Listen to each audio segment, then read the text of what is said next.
Season 3 of Star Trek was definitely hit and miss. But in this episode, a lot of people claim it's one of the worst in the series, but there's a lot of good things in here. It's just that it wasn't filled out well enough. It's like a sandwich. It's like a good ham sandwich with no mayonnaise or Miracle Whip. There's a lot of good things going on, especially some of the supporting characters. But Whom Gods Destroy, I could give it 3 stars, but 2.5 the most I can give, because a lot of the plot seems to be so obvious that nobody's going to be thinking about it after it's done. It's basically a potato chip version of the series. Now, this is the 14th episode of the 3rd season of Star Trek, written by Lee Irwin, based on a story by him and Jerry Saul, and directed by Herb Wallerstein. Was first broadcast as the first episode of 69 on January 3rd of that year. In this episode, Captain Kirk faces off with deranged, shape-shifting Starship Fleet captain determined to control the universe.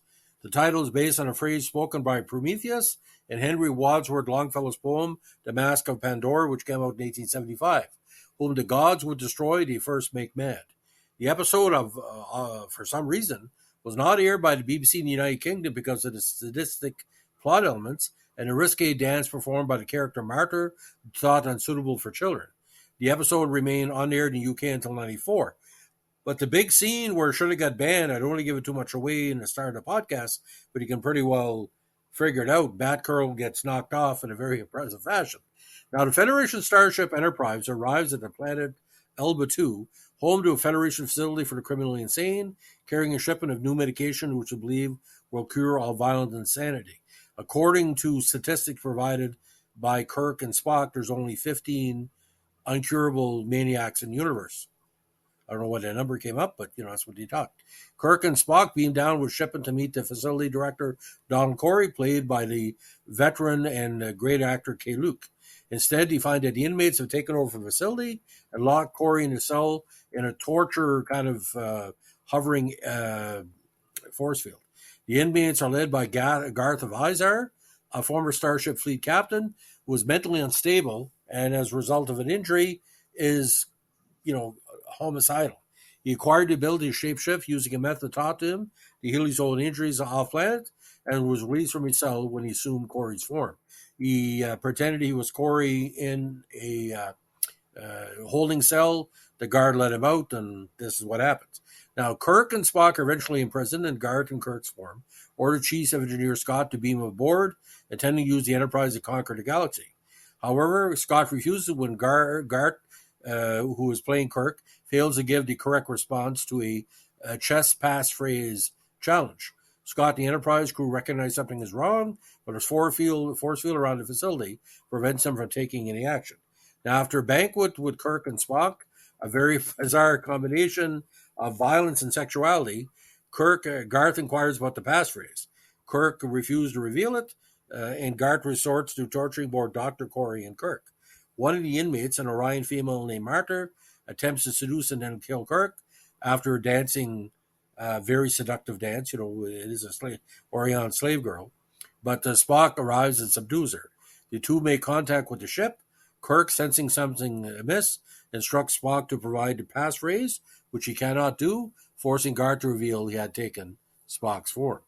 Now, once again a captain, Kirk witnesses Garth's coronation as Master of the Universe, with Martha as consort.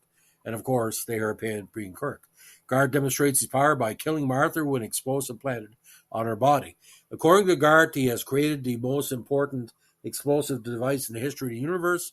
A little crystal shows up. And the way that Yvonne Craig, Batgirl fame, very well-built woman, that's why probably that dance was banned in the UK. She basically overplays it, and she blows up real good. It's one of the best special effects seen in all science fiction TV history. You have to see to believe it. I don't give it away, but get the episode. Still unable to get Kirk's cooperation, Garth sends for Spock, who overpowers his escorts. On entering a control room, Spock faces 2 Kirks, each of whom accuses the other being Garth. The struggle begins, during which one Kirk orders Spock to stun them both. Spock stuns the other, who is revealed to be Garth. Once again in control of the facility, Corey administrates the new drugs to Garth and the other inmates. Once cured of his mental illness, Garth no longer remembers anything, including Kirk, and what has happened since his injury. So why this is important, even though it's a third season episode, and the what they call the Spock Kirk universe and the Enterprise universe, is because Spock and Kirk know each other so well. One knows when the other one is faking, and one knows the other one is not real. Now, in 2017, a supposed review site Dead Geek ranked this episode as the 11th worst Star Trek episode of the original series, citing its standard Star Trek plot and Steve Annet's overacting. He's not overacting, he just chews up scenery. That's what he's supposed to do. Zach Cadling in the AV Club gave it a C+, saying the episode has a compelling opening, but fails to completely deliver on its premise. He remarked that while Garth and Martha were good, unpredictable villains, the tension between Kirk and Garth was weak, and there was little at stake once Garth was foiled by the countersign. Now, in the UK, of course, this episode was excluded from the original airing of the third season, as censors objected both to the torture of Kirk and to a dance performed by Martha in a banquet scene. No mention within the press at the time of Martha getting blown up real good. The dance in particular was felt to be inappropriate for children. She does spread her legs a few times and does kind of a gymnastic. And if Yvonne Craig was that so much in shape, she was sort of like a kind of a Shania Twain body, very well built. Not sexy, but well built. Now, on German television, presumably for similar reasons, the episode was not shown in its original run in 1973, but it first aired in 1988.